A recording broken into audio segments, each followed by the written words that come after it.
welcome to LOA Today. I'm Walt. With me on the show today, Debbie G and Neo Positivity. This is your daily dose of happy. We are so happy you decided to join us today. We're looking forward to Neo joining us momentarily. I'm not quite sure exactly when he's going to connect in, but as soon as he does, we will bring him onto the show here. But in the meantime, Debbie and I were kind of chatting before we got started here, and I was mentioning how I've been having kind of a week. And so to kind of help me overcome that, I said, I look forward to doing the show every Friday. Actually, I look forward to doing all of them, but they're always a lift. And she said, well, here's something that'll give you even more of a lift. And so we're going to share it here because I saw the first 30 seconds of it. This is funny. So Debbie, I'll turn it over to you. Give us a little quick intro here. Well, hello, everybody. I am Debbie G. It's great to be here. Welcome to LOA Today. It is your daily dose of happy right here. And we're going to get happy with the ducks. This is the True Facts About Ducks by ZeFrank. Here we will explore true facts about the duck. This is a video of a baby duck. Do we have any facts? They are yellow. Oh, geez, this one's going to suck. Duck is a common name for a wide variety of waterfowl that are related to the goose and the swan. I take no credit for this. They are dabbling ducks that oh, you deserve all kinds of credit. They have all sorts of specialized bills that let them strain the water. Some even have actual strainers.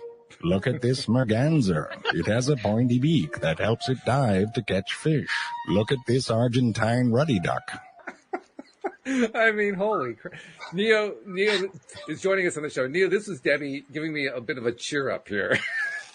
Oh, that's what this was. So, well, I was gonna say sometimes I enter the show and it's so I'm getting used to it. This was about a duck. We have ducks, and there's these special ducks are the third bird. There's only 3 birds in the world, and this one just has corkscrew genitals, which I find remarkably hilarious. Actually, the way that freaking ZeFrank says it. However, Walt, how is your vibration now? Oh, it's fairly high at this point, yes. So, granted, it might be a little, first off, it's a true fact. That's the part that kicks my butt. Secondly, the way that ZeFrank says it just floors me every single time. So that was very good. I have to admit, he really handled that very nicely. I mean, seriously, really, I have watched that numerous times whenever I am down my spiral. And the dung beetle is another one. I used the dung beetle yesterday. The dung beetle, it was just like the dung chariot. And it was just good. Good. If you're feeling low, find something that's just ridiculous, so ridiculous that it pulls you right out of the space that you were in. Helping you to now see where you were was probably even more ridiculous than what you just watched. All about corkscrew penises and vaginas, and I don't even know. Hey, Neo. No, there's an entry. There's an entrance for you, Neo. I mean, what better introduction could you have than that? Let me ask you. Dung beetles and corkscrew penises? Is that what I heard? That's pretty much it, yeah. I mean, it is called LOA Today. It is. Your daily dose of happy. Spark the G vibe, y'all. This is your gratitude vibration moment right there in a nutshell. G vibe. And you're G vibe. Gratitude. I'm with it. All right. You know what? Whatever it's going to take, whatever it takes to get into that word right here, which is joy. Whatever it takes, whatever we can do. But there's another part of this, and the fact that it's why it's also okay to be in your poop. To just be stuck in the muck, be where you're at, and it's okay to be there for a few minutes and sit with it. And when you're sitting with it, ask yourself why. I've done that, actually. Asked myself why, and I knew why. Why doesn't actually help me? The better question to ask is, what's it going to take to leave it behind? I'm going to key in on the why real quick.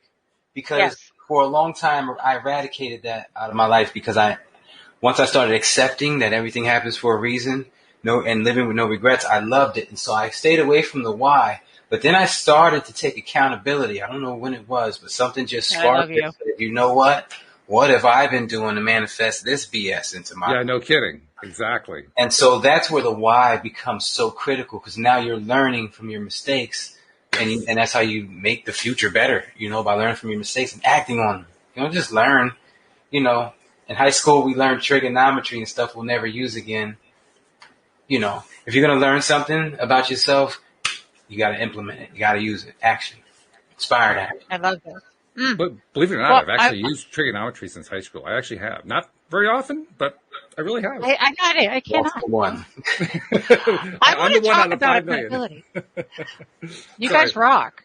Go ahead. Okay, look. I have to jump in here, Neo. Accountability is so big. It's so huge. What I've discovered is I lie to myself. And if I lie to myself, well, I don't necessarily always lie to myself, but sometimes I do. And when I think I'm in a flunk and I think that it's somebody else or it's this or it's that or it's anything outside of me, I already know that's not true. See, the thing is that we spend so much time bullshitting our own selves, we can't even be honest with other people. Then we wonder why our relationships are screwed up, and why things aren't straight. So the most important part about being down the spiral for me anymore is that I can sit in the muck and I can look at it and get accountable, just like Neo said. And the getting honest is scary sometimes. I have a question.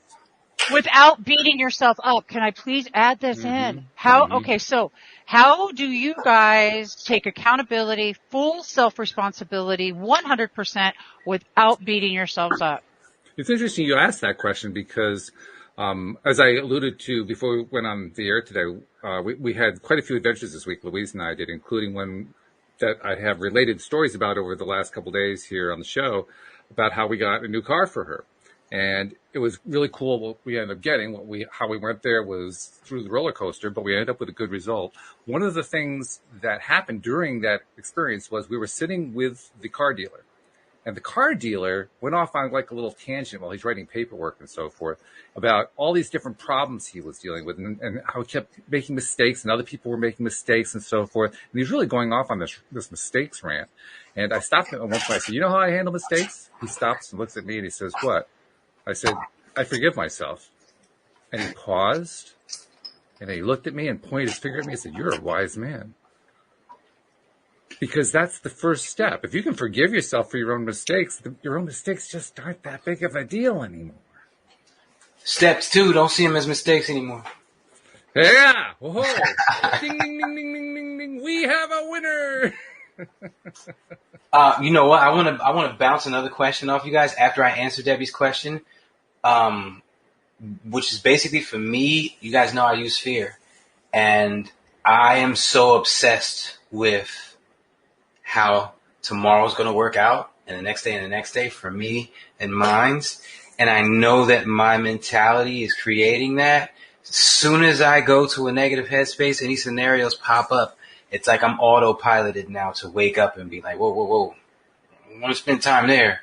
And so that's kind of how I stay out of funks. Any type of, I made a mistake or I shouldn't have done that. It's all like, okay, it happened. It was meant to happen. Now add that with, just I'm good. I can't afford to spend a second in that negative headspace because it's going to do something to my tomorrow undesirable. That knot, I call it a knot in your chest. You lie to yourself, You feel it go down. You smile, you feel it go up. Use that as a gauge too. Use that if you make yourself through practice become sensitive to when it drops down. When it drops down, it will wake you up. And then you do what you want. Once you wake up, you pretty much do what you want after that. With your mind, I suggest you play a little bit of imagination, repetition. Keep seeing the same thing, and it'll come, no matter what. Yeah, that's really, really good. Louise actually pointed something else out too while we were sitting there. She said to him, a mistake is actually 2 words. It's a mistake. All he did was just mistaking. I like that. It's kind of like the original meaning of the word sin. Religion kind of twisted sin around to be something that really it isn't. To sin is literally to miss the mark. That's the actual literal definition when you go back to the origins, Greek origins or Latin or whatever it is. You just miss the mark. So if you're holding a bow and arrow and you're aiming at a bullseye and you miss the mark, what do? Do you basically confess? Do you express contrition, or you just pick up another arrow and fire? Or you quit. Or quit. Yeah, that's another option. But to me, if you just miss, it just means I just got to adjust my aim. That's all. And you know what's crazy? If we had bows and arrows or we were shooting guns, we wouldn't even think twice. We would just adjust our aim and go again. But when it comes to life, it's like, yeah, it's like, I'm only going to get 3. You're right. That's what it is. The fairs where you pay $5 and you get 3 balls, 3 chances to win, and that's it. And it's an impossibly rigged game. That kind of sounds like how life would seem to a lot of people. To me, definitely a long time ago, before I was awoken. No, but I want to ask, that the game of life really was rigged in your favor. That's the key part. Now I want to ask you guys, especially Debbie, because this is probably the most opposite person of you that we're going to address.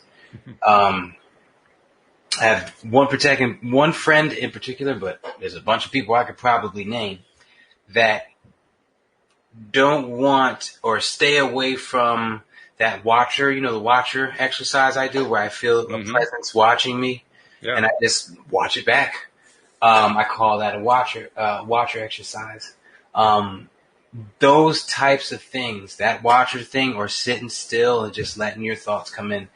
There is a annoyingly high percentage of people that can't stop. They don't want to stop. They don't want to be in that headspace. It makes them feel uncomfortable and weird. And to me, that's just sad. That's just sad because I know what those type of exercises can bring to someone. Those are the ones that I was using. Those are the ones I attribute retirement to, the watcher exercise and repetition. But it's like I know a bunch of people that won't go there. They just, if you ask them to, they won't do it. They'll be like if I go back to Jersey, hang out with some friends, I ask them to do some new mental exercises. They're like, not right now. We'll try it tomorrow. I just feel weird. And I'm like, what? Like, do you hear yourself? Like, you're blocking, literally blocking.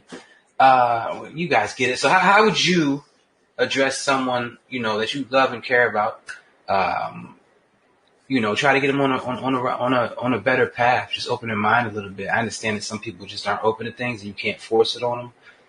But at the same note, you love people.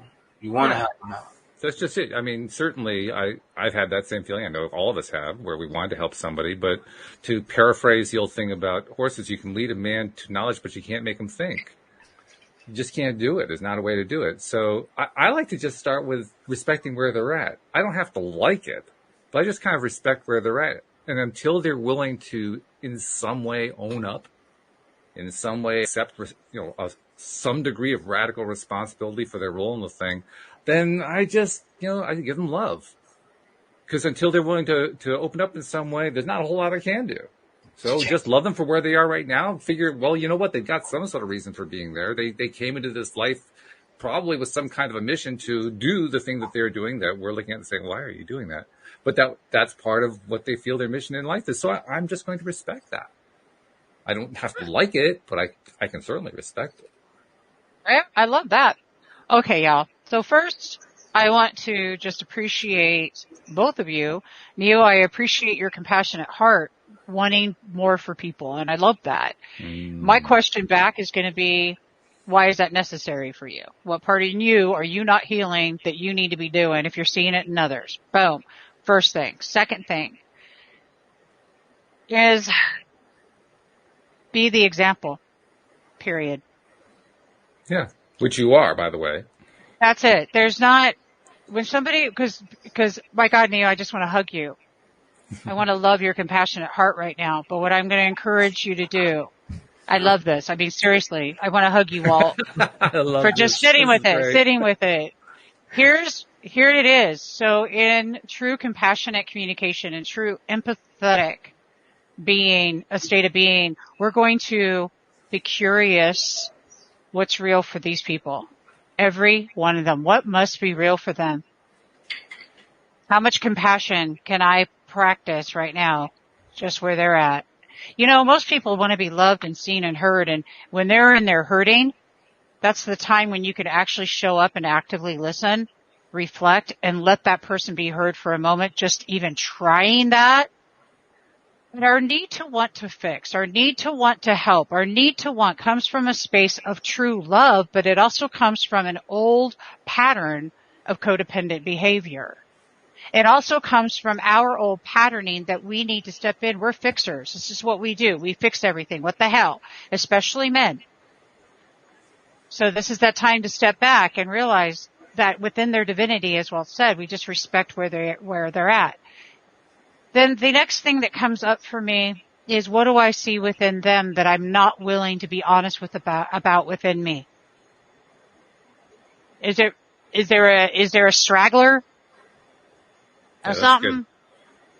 I don't know. For me, it's always my shit. I promise you. It's always my shit. You know what's crazy? Totally. I've grown to welcome that because I just become so much better. Isn't that awesome? It's like once you find a flaw you didn't know and then you fix it and master it, you just made yourself better and you didn't even know that you had that in you. So I welcome it. I'm trying to think where this spawned from for me was what I call average thoughts, the thoughts in between the major thoughts. And my in between average thoughts are crazy positive. And then like to go back to Jersey and just, I could see the pain in their eyes. Their in between thoughts aren't at all positive. And I'm like, if I could get them more meditative, if I can get them more in a different mindset, you know, they can get to where I'm at and they don't have to live like that no more. Like it's all day, every day. I remember what it's like to have, 60,000 thoughts a day and more, 75% of them were what if negative scenarios. Especially working as a cop in Camden. So it's like, if I could, I don't know, based off of what I said, what would you pull from there I should address? Nothing. Stop. What? Stop it. It's you are tripping and getting out of your own lane, and that's going to be that you're self-sabotaging your own success because you're tripping too much on their stuff. You got to get back in your lane and just be in your lane. Let me tell you, they want to ride with you, man. They're going to get in their lane and they're going to get vibrationally in check and we're all going to be going down that freeway in our own lanes, in our own stuff. Just roll it with that love. But again, your compassionate heart is beautiful. But it's that idea, yes, honey, we definitely want that. But we want them to, they're only going to do that when they're ready to do that because that's just how it is. Back to the example, you're a lighthouse, you're a lighthouse. What does the lighthouse do? What do they do? Show the way. That's all you are, baby. Just show the way. But you show the way by out of your actions, who you are being, not what's coming out of here. This is full of shit. This is full of shit. All right? This talks smack. Our actions and our nonverbal communication, which is 80% of our behavior, you're a cop, you know this. That's where truth lies. So we just mimic and we just reflect and we just allow. But let's get real with the reasons that it's there and how that works for myself. Your love for other people is admirable, but self-destructive, if I will. So let me throw in another idea here too, along the lines of what you're talking about, but also kind of an expansion of it. If we look at the origins of the word compassion, the origins date back to Latin. It means to suffer with.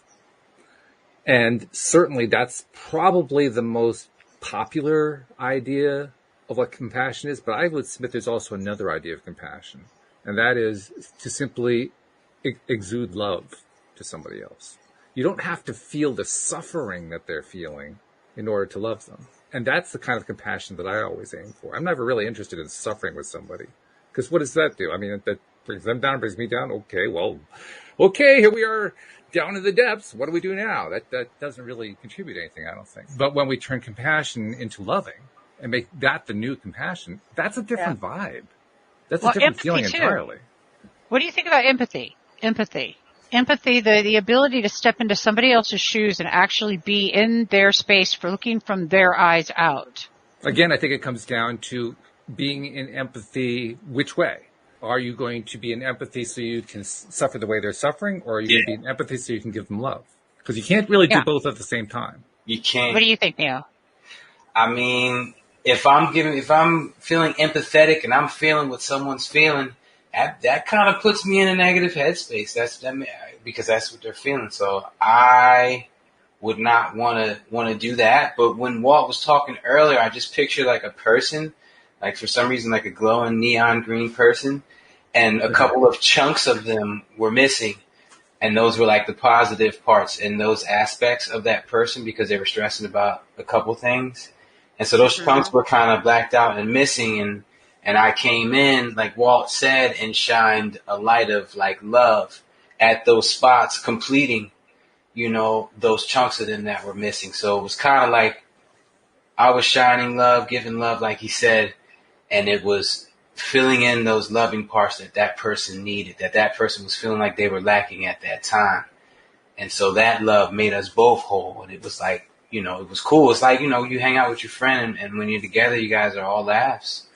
And then, sometimes you go your separate ways and they might go back and say negative headspace. But while you were together, it was all laughs. They say that if you spend, what's the statistic? Like Harvard University, if you spend like one afternoon a week with someone you've known for 8 years or longer, you can add 5 years onto the end of your life. Yeah, I believe that. But well, considering I've known people since I was like 4 and 5, I'm rocking that. I'm going to be like 90. Hey. Makes sense. That's why you're always glowing all over the screen. That's true. Look at this. Check this out. Neo, remember all past, present, and future is now. So because there's not a response instantly doesn't mean they won't remember in perfect divine timing. I totally love this because here's what I know is that you're planting seeds. And sometimes we just drop those seeds in and we're not the ones to come and then water them. We're not the ones to come in and then tend to them, but we are planting them. And I love that. And, with the human being, I'm wondering if we could all just slow down and remember curiosity first. What's real for them right now? Curiosity first. What must be real for them? 2, willingness to accept. Do you have the willingness to accept them right where they're at? Why do they need to change to suit me? For instance, me. Why do I need someone to be a certain way? Because it's more comfortable for me. That's why.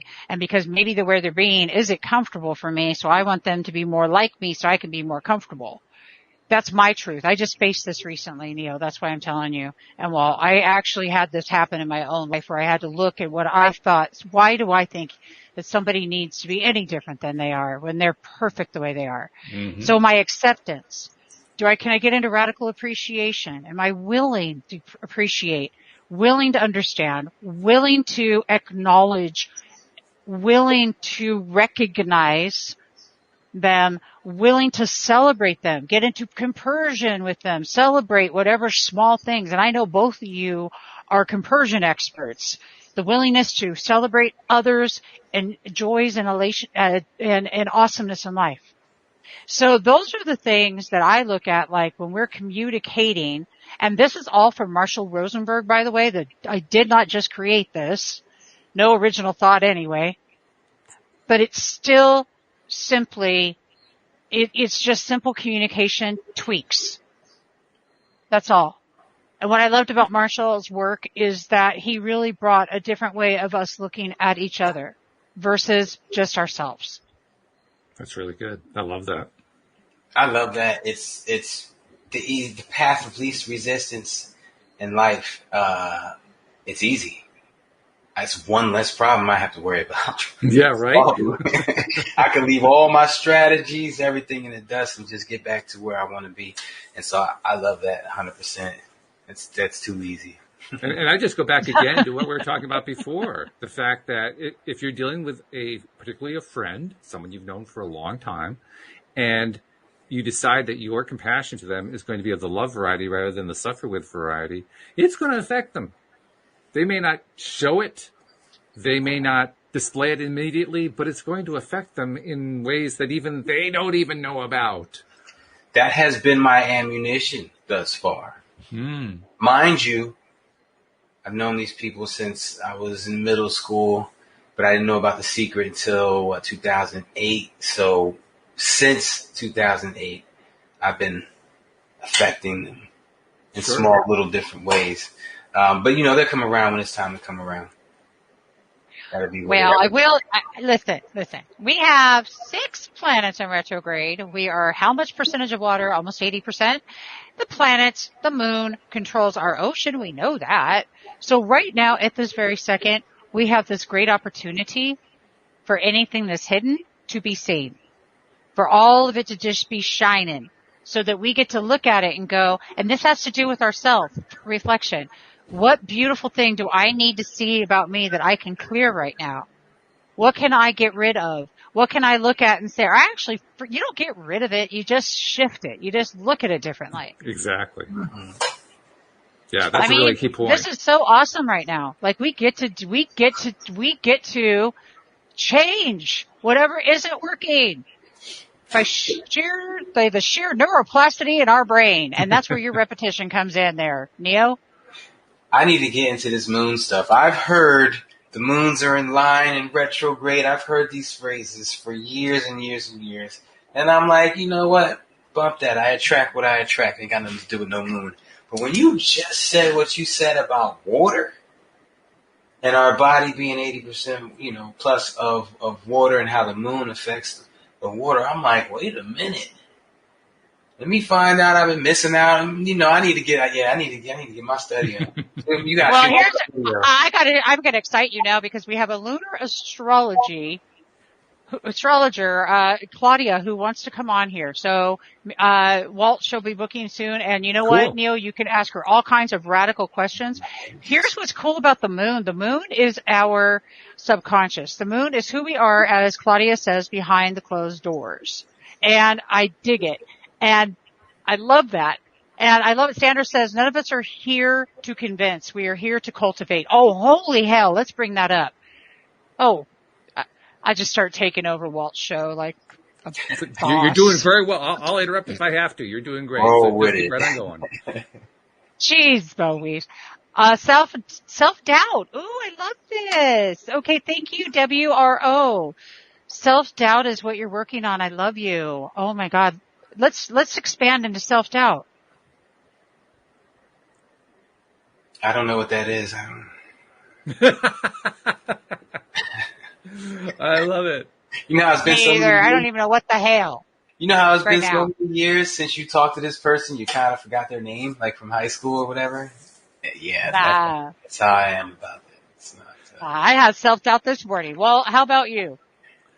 Oh, I often doubt throughout the day, and then I regain my confidence. It's like that's part of the roller coaster. Oh yeah. I didn't know you guys were still self-doubting. We got to get you past that. Oh heck yeah! Okay, let me tell you all what look at this morning. So then I did a comparison. Then I started thinking, I wonder if, and then nope, and then you know what? I stopped myself and went, I had self-doubt. I'm not good enough. I'm not this enough, that enough, yet enough, telling myself whatever, but I know that voice is over here. It's my victim story. It's my story that I sit in when I'm sitting in my butt hurt scenario. And I was looking for something to be butt hurt over. So I said, am I going to actually tell myself this story and create that kind of reality for myself right now? Really? Yeah, no. So I stopped it like instantly, but it still crept its little head up there and said, hi, what's up? My little victim, Debbie, who is she's such a little shit, right? And I'm just like, oh my God, does she need an emergency butthurt kit to sit her ass down in a corner on it? Or did she think she's that damn special that everything's about her in the damn first place? Kicks my butt every time. What is all about me? You ready? Yes. Ready? I'm so happy and thankful that I wake up more often. Things like that are the cheat code to get you to wake up more often. Now, tack that on, compound exercises, to the mentality of oneness with God, which gives you, all confidence, all the things you guys already know. But using these little cheat codes to strengthen those, like right now, when something like that pops up for me, it's so short-lived, I'm shocked. Like, damn, I caught on that quick. Once you put it on autopilot, it's amazing. People out there that aren't even close to this yet, you guys don't know what you're missing out on, and I hope you step your game up and get to that level, do the work and get to that level, because it's a different ball game. It is a different ball game. My confidence in my ability to manifest is off the charts. Off the charts. If you ask me about something else, like, physical, whatever, we could debate things, but my confidence in my ability to manifest is uncanny. And it's because my brain is doing it on its own. So it's proving to me that it pretty much is taking things by storm, and it's doing a great job. So once you establish that, you won't really have to deal with the thoughts are still going to come. Anytime you get a goal, ooh, that's cool, I want to make such and such money. Or like me, I told myself, I want to get, perfect example. After my last summit, my next summit's coming up November 20th. You guys are going to be there. And when I say you guys, I mean everybody. Now, but I said to myself, I want all the speakers from The Secret. That's what I want. That's what I've been working up to. That's what I want. And when I said it, obviously, here comes the ego. All the speakers from The Secret. You know what? Are you crazy? That money. You don't go for stuff like this. And it just came up and started, and I really noticed it, and I let it go. I listened to it like, what else you got? What else you got? Because everything you got, I got a 1-2 punch for you. Law of attraction. That's it. That's my answer to everything. And crazy enough, we are heading in that direction. You guys, I'm going to bring this in real quick. I want you guys to be there. I'm forming a team. Okay? You guys have heard me say that before, but it wasn't official. I wasn't officially grabbing members because some people get on, they talk about the law of attraction. It's like, and some people are really powerful with their words. And I wanted to make sure I had the right people. So anyway, the universe led me to watch this TV show I wouldn't have normally watched. I ended up watching 2 seasons of it just to learn from it and see what these guys did, what worked, what didn't, and how the law of attraction played into what they were doing. So anyway, I end up with this epiphany. I end up forming this team, and we're meeting on Monday. I want you guys both to be there. Monday at 4:15, we're going to be meeting. I know you do your show, Walt, but so far, it's me, Selena Dorsey. You guys both know Selena, right? Oh, yeah. Was at the last summit. Bob She's Doyle. on the show here, too, by the way. I don't know if you knew that. There we go. Bob Doyle and Tracy are both going to be there. Andrew Cap is going to be there.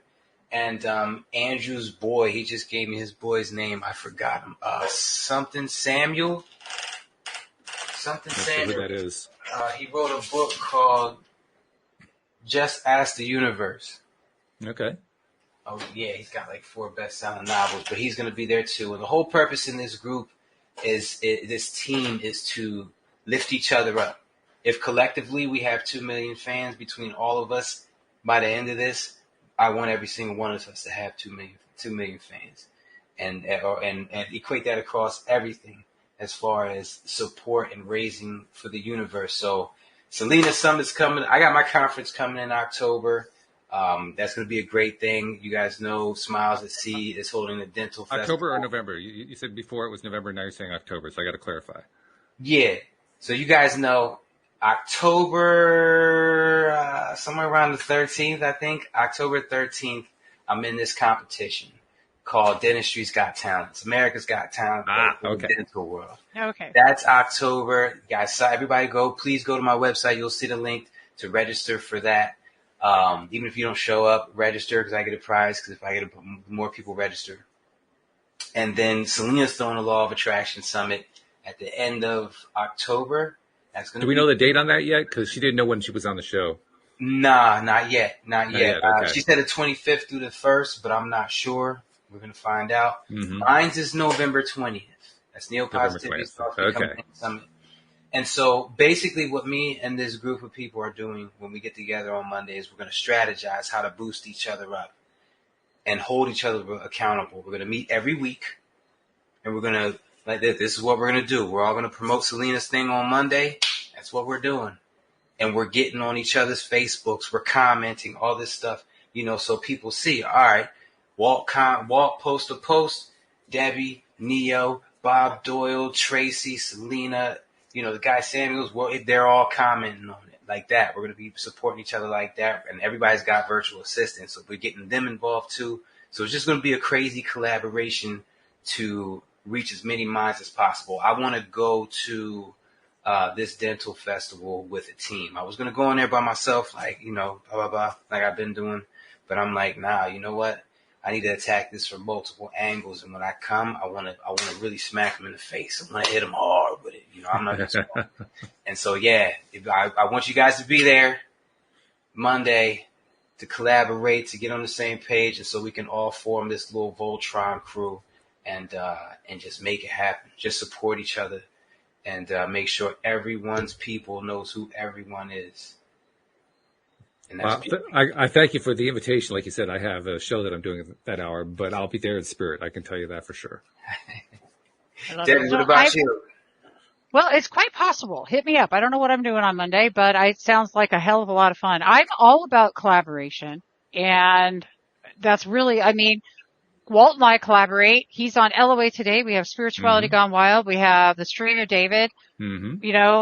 Thai boot camp. Like, we're all always collaborating, and there's a lot more than that actually. And so collaboration is key. Networking is key. And I love that you're even bringing that up because it's beautiful, and I love to network. So I want to go back really quick to Sandra, and self-doubt is the casual body of an old template that causes an effect, usually from youth. So change the cause and create a new template. Effect. You're rewriting your cause and effect, Neo. That's cool. Thank you. I like that. I love that. Too. I'm reading very accurate. On my bad. And I just want to point out that with WRO, so it is about manifesting, yes. And I have manifested all kinds of things and then watched it all go away. And then I'll do it again, and then it'll go away. And I'll be like, why is it going away? What am I doing wrong? What am I doing wrong? Well, I'm either attached to the outcome or I'm interfering. Practice the art of non-interference. I swear to God, when you get in the universe's way, it's all over. It's all the ego stuff. But really, the biggest part was because I didn't have the self-doubt was there. I didn't have that confidence that I needed to have that I have now. So that's why it's changed completely. And Neo, one of the things, and Walt, what you do too, you guys have confidence and you have that internal knowingness. It's not about how we get up on the screen and and have confidence there. No, it's about that internal knowingness and experience. So what do you guys think? We didn't hear from Walt on the self-doubt. I was curious what you had to say about that too. On the self-doubt? Yeah. I think self-doubt is just part of what happens in life. Like Neil was saying, it's a question of how long you're going to stay there. He doesn't stay there for more than a split second, and that's pretty much what I aim to do. I think the longest lately that I've been in self-doubt is, maybe an hour. But that's not where it was, say, 5 years ago. 5 years ago, it could have lasted a week. So, it's all about the growth. And it's also about the idea of just, again, forgiving yourself. Okay, so I doubted for a moment. Big deal. Move on. Time to raise the vibe back up and just, pick up your boots and go. Another key thing is if you found yourself for an hour, 30 seconds, 2 minutes, whatever it is, in that self-doubt, running scenarios, letting the ego pick you apart, after you wake up from it, or even the next day when you realize, man, my whole lunch break yesterday was terrible. Right. Obviously you're going to say, I'm not going to do that again today. Yeah. But the key in that is to realize and to say out loud sometimes to yourself, that's what was meant to happen in that moment. I was meant to sit and stress for an hour straight in that moment so I could learn from it and not do that again. Mm-hmm. And for me, I do it all the time for affirmations and stuff. If I have a day that I really, really didn't do a lot of affirmations because it was just crazy busy, And I'm like, man, I could have contributed more positive to my tomorrow. No, cut that off. You did the exact amount of affirmations you were supposed to do that day. You made up for it in other places. That's good. You were happy. You were smiled. If you weren't smiling, you were present. All those things contribute to a positive and even better tomorrow than you were already planning on having. So relax. Let it be what it was. Once again, you end back up at the phrase, no regrets.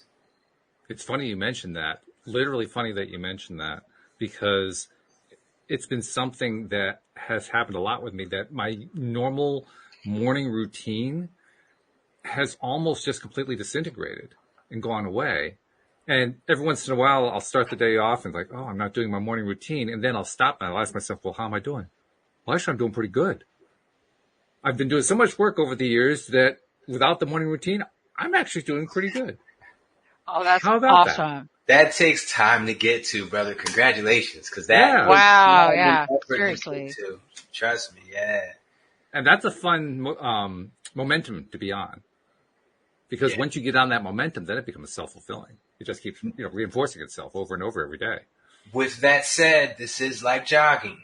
If you stop doing it for long enough, you're not going to be as good at it as you were before. Mm-hmm. So though Walt is finding himself not doing morning rituals, I bet you he goes back to them. Especially around November 1st, actually, because that's when gardening season ends on October 31st, and that's when the craziness settles down. And now I can get back to my routine the way I want to do it. I was getting out of it. Selena introduced me to a crazy, great morning routine that I was using up until the last summit on August 20th. Then I kind of phased away. And then we brought up the whole $1 million bill, which is crazy because I still have it right here, ready to go in my room and get hung up above my bed. And it's still not there above my bed, hung up, because I keep thinking if I put like 2 thumbtacks there, if they did come out, I'd roll over on them one day. And I got popcorn ceiling, so the tape isn't going to work, and Velcro did not work. Good try, though. So it still isn't up, but every day since we talked about that, when I wake up, the first thing I do is I take deeper breaths. Like, I'm going to take really deep breaths and just relax. I smile, which is Selena's thing. Smile, big cheesy smile. And I think $1 million, and I don't really picture the $1 million bill on the ceiling because the $1 million bill is not a real thing. But I picture it enough to where it reminds me to say it. And I just say $1 million. And I just say that 10 times. Which is vibrationally equivalent. Yeah, not I like, I want, I have none of that. I'm just saying $1 million with a smile on my face. Yeah. And that's how I'm starting off every day. Let me tell you something. I done had a couple $1 million days, not real $1 million, but $1 million energy days. Yeah, the real ones are coming. Which are shifting. Yeah, it's just a shift. It's just a shift, like it is from thought to paper with a pencil.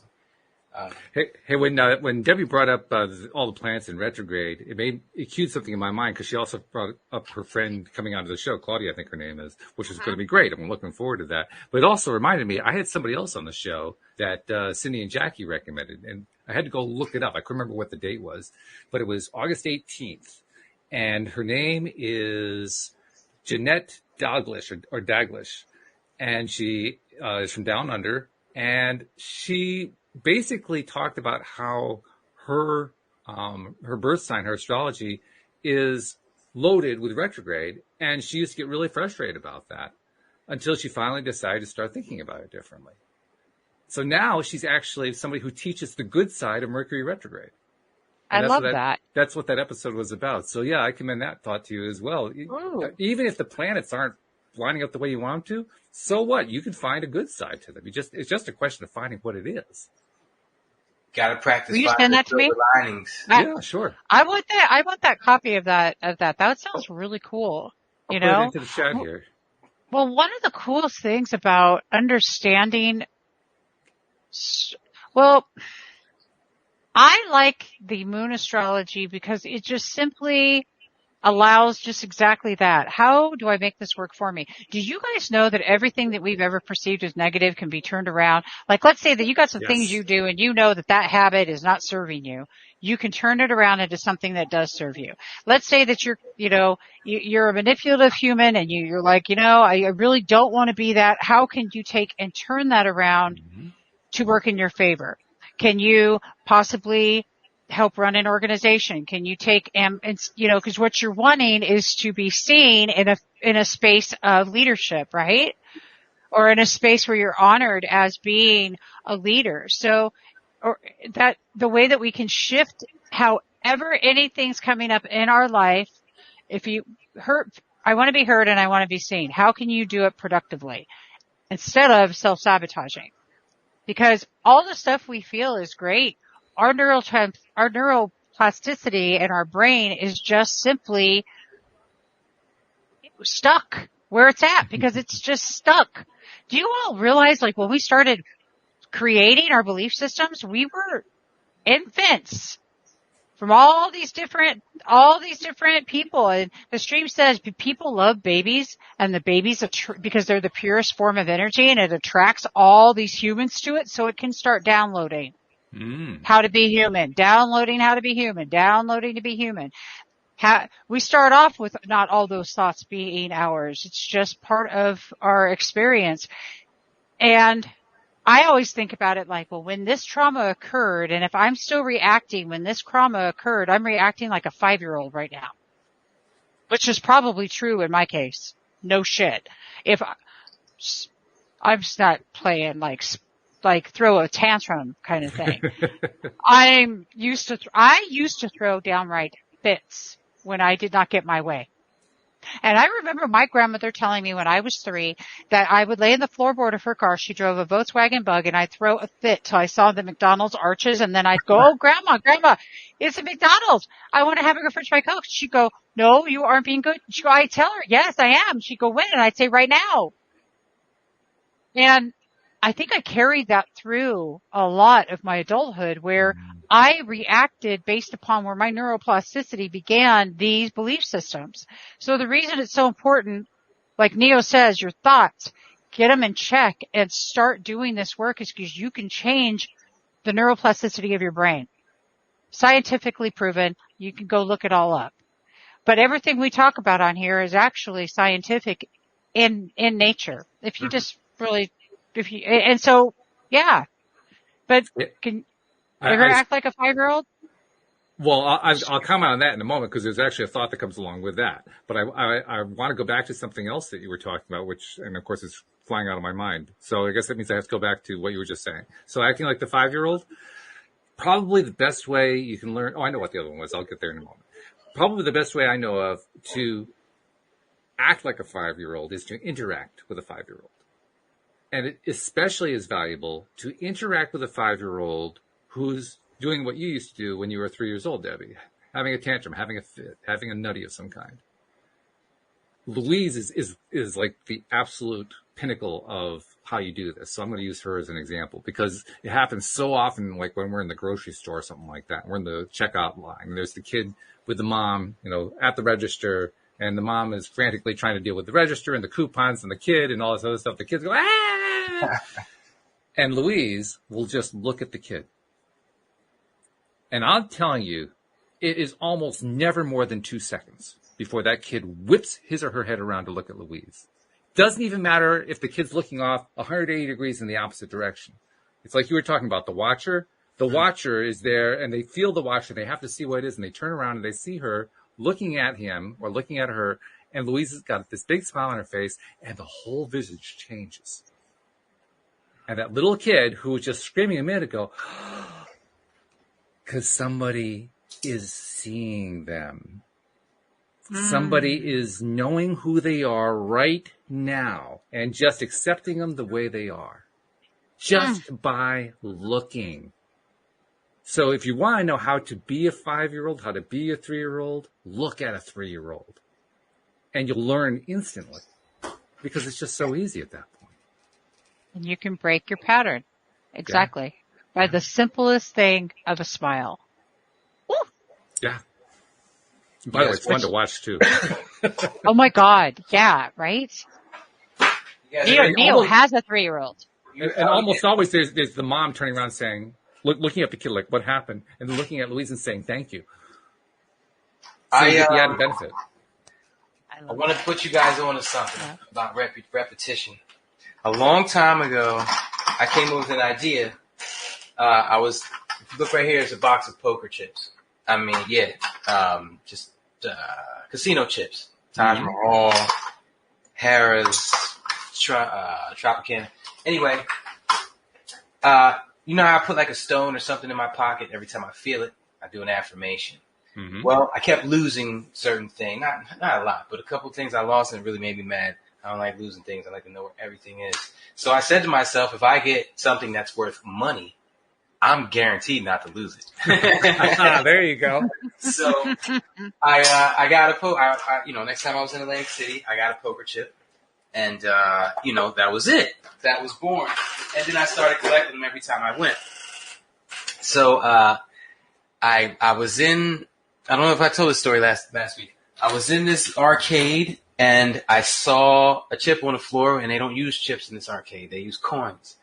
And when I picked it up, it was this little advertisement. And I said to myself, for this lady's, I guess, dance studio. And I was like, that's genius. Something I could put in my pocket. It's thin, it's small, it's kind of weird. I feel it. What's that? Oh, that's my reminder to do my affirmation. So from that, we have here. There we go. It says, remember, thoughts become things. Stay focused. And on the other side, it's you remember to say thank you. That's right. NeoPositivity.com on the bottom. I love it. Yes, that's my poker chip. This one's a little beat up, so I've been throwing it against the wall. I want one of those.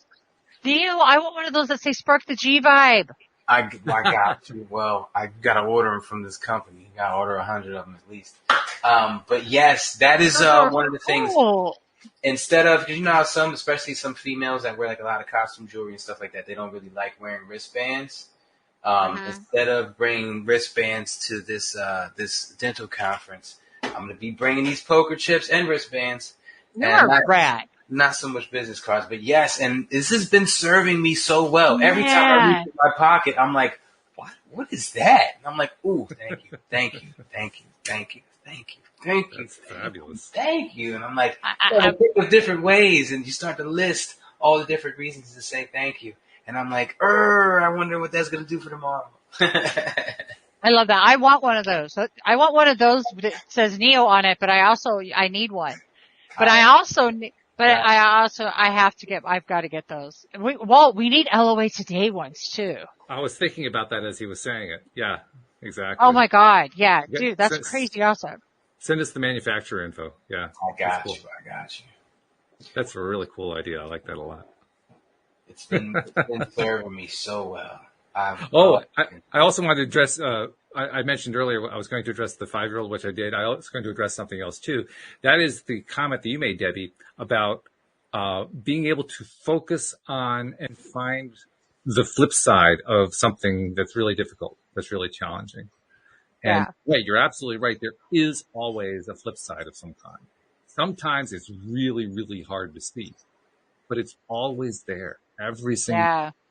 And part of the work is learning to find that thing, whatever that is, especially with the most difficult things, the most challenging things, the things that you look at, you say, there's no way there could be a positive side to that one. Because if you go find the positive side of the thing that there can't possibly be a positive side for, you just grew. I would percentage wise, I would say 50% of the battle is again, waking up and saying, I need to look at this differently.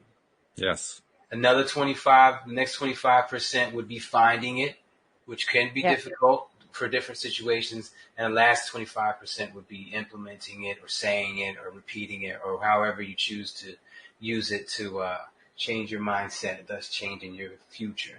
And do the first two. The third one's going to be a piece of cake. Yeah. But without the first one, the second one and the third one, it don't even get life. And that's right. That's what I'm saying. You gotta first want to find it. And I know some situations are way harder than others, and some people just want to wallow in their misery.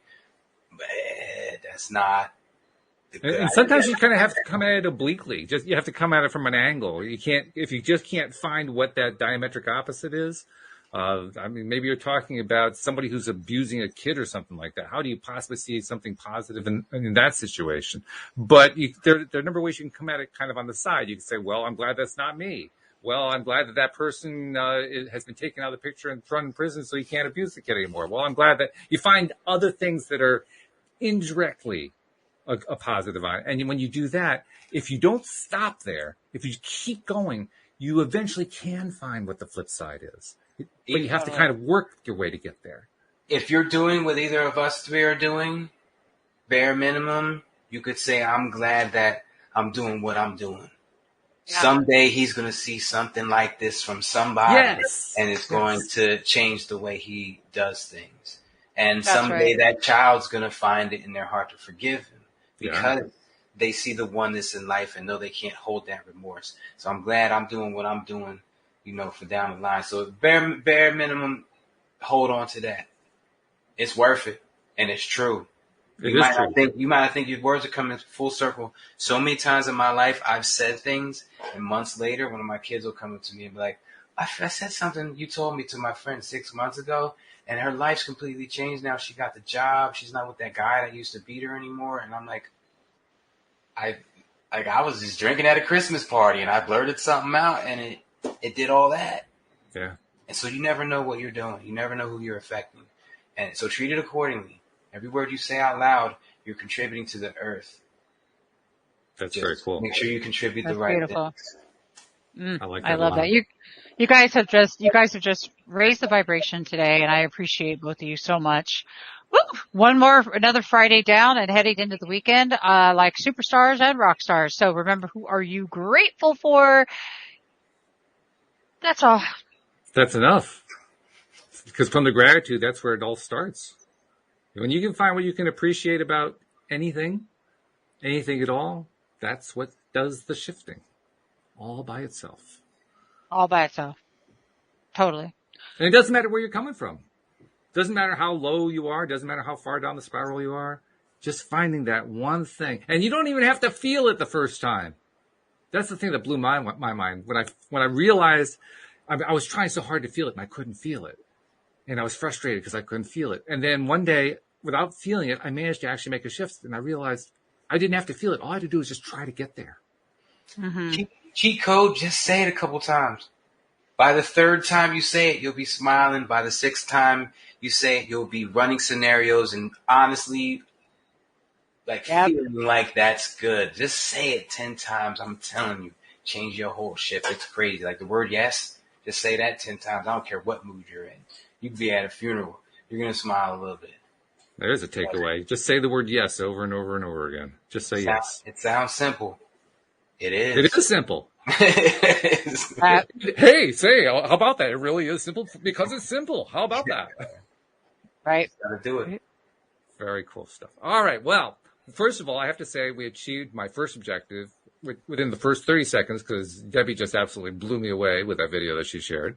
So my first objective was I wanted to feel better during the show. That happened 30 seconds in. And then from that point, we were just flying.